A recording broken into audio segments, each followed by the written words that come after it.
Yun. Ito ay live or almost near the real time, no? Oh, kanina yan, alauna. Alas 2, alas 3. Ngayon, yung pinakamalapit. Ito ay pwede dito mo makikita pala dito. Pagka nasa sentro ka, Wala, mahina. mahina siya. Pinakamahina sa sentro is 63 miles per hour. Pagka dito, pinakamataas niya dito 100, 112. Dito na pinakamataas. Dito mahina na to. Dito ang pinakamataas. 112, 14. Yan. Dito sa banda dito. Dito naman 125. Dito mataas. Grabe pala dito 175. Yung pinaka-front. Pinaka-front. Ito tail. Ito pala yung front. Yung baga kung yung direction na sa direction niya. 175. Dito naman, ito 180. Baka yan yung gas. Gas? Grabe, 180.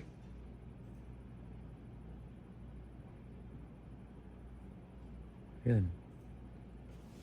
So kung pagdating niya dito, or kung dito man siya, at least dito lang tayo banda, rito lang tayo. So ngayon, anong sa atin? Anong speed? Kasi dito, nasa 40, yan. 55. Pinakamalakas natin dito, 50. Dito ng bandang south, 40. Dito sa atin malapit, 50. Ngayon. Grabe, no? Dito, 50 pa sila dyan. Yan. Pero ito, pag forecast, abot sila ng 145 sa forecast. Grabe na ito. Sa Saipan. 145. Yan ay gustness. Pero yung speed talaga, sustained winds, ito. Sustained winds. Yan. Front niya ay nasa 175. Dito naman 180, ganun din. Mas mababa.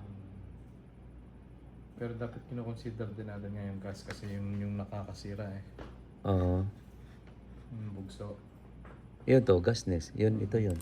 Kanina, no? Yung bugso, no? Yun ang pinakamano. Pero yung sa ulan. Halos wala dito, 3 miles per hour lang sa... Maganda nga pa nasa gitna. Kaso, hindi man permanente.